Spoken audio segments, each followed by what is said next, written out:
ब्रेकनंतर बातमी आहे शेतकऱ्यांसाठीच्या मोर्चाची। शेतकऱ्यांच्या कर्जमाफीसाठी बच्चू कडू यांनी महाएल्गार ट्रॅक्टर मोर्चा काढलाय। अमरावती जिल्ह्यामधून सुरू झालेला हा महाएल्गार मोर्चा सध्या नागपूर जबलपूर बायपास परिसरात पोहोचला।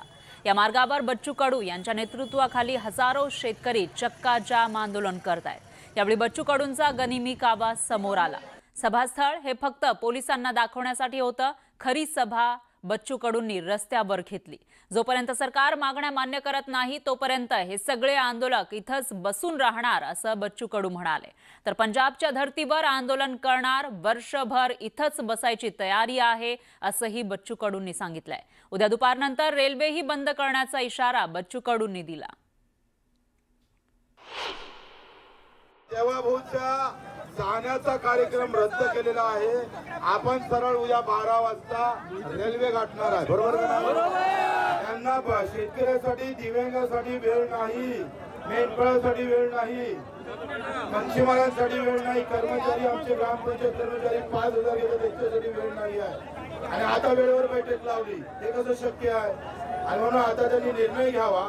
मी कालच फडणवीस साहेबांना सगळे मेसेज केले, माझ्या फेसटाईमवर माझे निवेदन पाठवले, काढून दिले, त्याबाबत निर्णय घेतल्याशिवाय आम्ही हटणार नाही। इथं थांबणार आम्ही सगळेजण, जे जागा गेली तिथे जाणार नाही। इथं रस्त्यावरच आहे आमचं सगळं आयुष्य।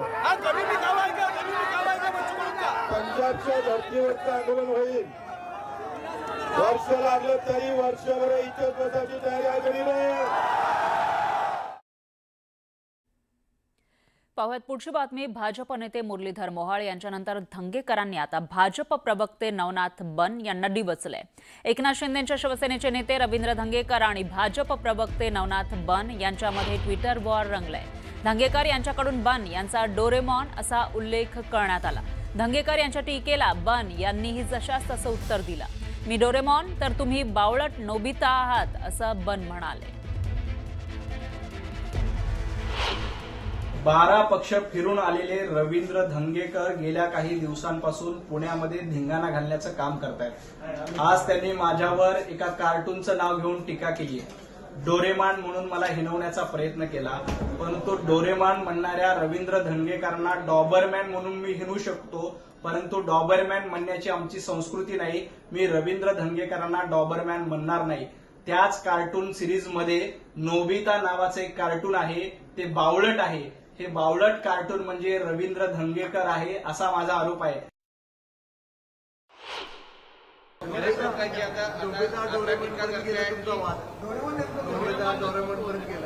नाही ना, आता जे आहे जरा बोलतायत काही लोक, पण त्यांना वेगळ्या वेगळ्या ठिकाणी उत्तर देईल। माझं त्याच्यावर आता ट्विट बीट होईल जरा उद्या। नाही ना, आता काय, आता मी काय नाही काही लोकांशी बोलत नाही, कारण त्यांना त्यांची जरा उंची जरा बघावं लागेल मला।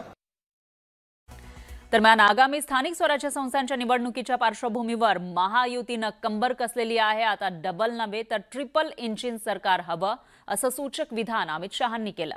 केंद्रात एनडीए प्रणित भाजप सरकार तर राज्यामध्येही महायुती प्रणित भाजप असं डबल इंजिन सरकार सत्तेत आहे आणि आगामी स्थानिक स्वराज्य संस्थांच्या निवडणुकीमध्ये विजय मिळवून ही सत्ता आणखी बळकट करण्याचा महायुतीचा प्रयत्न आहे। आता स्थानिक स्वराज्य संस्थांच्या निवडणुकीमध्ये विजय मिळवून ट्रिपल इंजिन जोडण्याचं आवाहन अमित शहांनी केलं आहे। त्यासोबतच विरोधकांना चारी मुंड्यात चित करण्यासाठी कार्यकर्त्यांना कामाला लागण्याचे आदेशही त्यांनी दिले।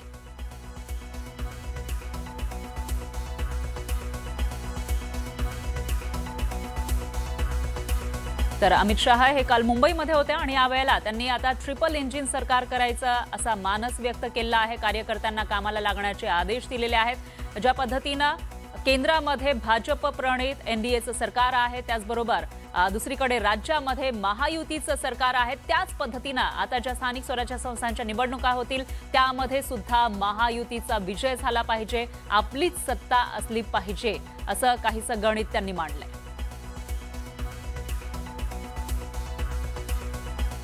महाराष्ट्र में भी डबल इंजन सरकार हो गई। आप सभी को उससे संतोष होगा, मगर मुझे इससे संतोष नहीं है। डबल इंजन सरकार नहीं चाहिए, ट्रिपल इंजन सरकार चाहिए। तहसील पंचायत, जिला पंचायत, म्यूनिसिपालिटी और म्यूनिसिपल कॉरपोरेशन मैं भारतीय जनता पार्टी के कार्यकर्ताओं का आह्वान करना चाहता हूं कि इतने दमखम के साथ लड़िए कि विरोधियों का सुपड़ा साफ हो जाए। दूरबीन लेकर कहीं पर वो दिखाई न पड़े, इतने प्रचंड आवेग और परिश्रम के साथ इस चुनाव को हमने लड़ना भी है और जीतना भी। जर महापालिकेमध्ये महायुतीची गणितं जुळून आल्यास ट्रिपल इंजिन सरकार कसं असेल त्यावर एक नजर टाकूया। केंद्रामध्ये एनडीएचं सरकार आहे, त्या ठिकाणी पंतप्रधान हे मोदी आहेत, भाजपचे नेते, आणि त्याच वेळेला डबल इंजिन म्हणजे राज्यामध्ये आपण बघतोय महायुतीचं सरकार आहे, एनडीएचं सरकार, केंद्र सरकार, आणि या ठिकाणी भाजपचे मोठे नेते हे दोन मोठ्या पदांवर बसलेले आपण बघतोय। एकीकडे पंतप्रधान मोदी, दुसरीकडे गृहमंत्री अमित शहा, आणि तिसरीकडे आपण बघितलं तर महाराष्ट्रामध्ये सुद्धा आता महायुतीचं सरकार आहे। हे तिन्ही नेते आपल्याला दिसतायत, तीन पक्षांचे, आणि त्यानंतर आता येणाऱ्या पालिका निवडणुकीमध्ये सुद्धा आपली सत्ता आणायची, महायुतीची सत्ता आणायची, त्यामुळे ट्रिपल इंजिन सरकार हे सगळीकडे होईल असा एक मानस अमित शहांनी बोलून दाखवलाय। त्यांना ती दुर्बीण निर्माण करावी लागेल वेगळी, त्याला दुर्बिणीचा नव्यानं शोध घ्यावा लागेल। या देशात लोकशाही आहे, या देशामध्ये एक वेळ अशी येईल, एक वेळ अशी होती की भारतीय जनता पक्षाला दुर्बिणीतून शोधावं लागत होतं। आमच्यासारख्या लोकांनी भारतीय जनता पक्षाचं अस्तित्व निर्माण केलं, आणि एक वेळ अशी येईल भारतीय जनता पक्ष दुर्बिणीतूनच काय लोकांच्या नजरेलाही पडणार नाही कुठे। हे भाकीत नाही, सत्य आहे।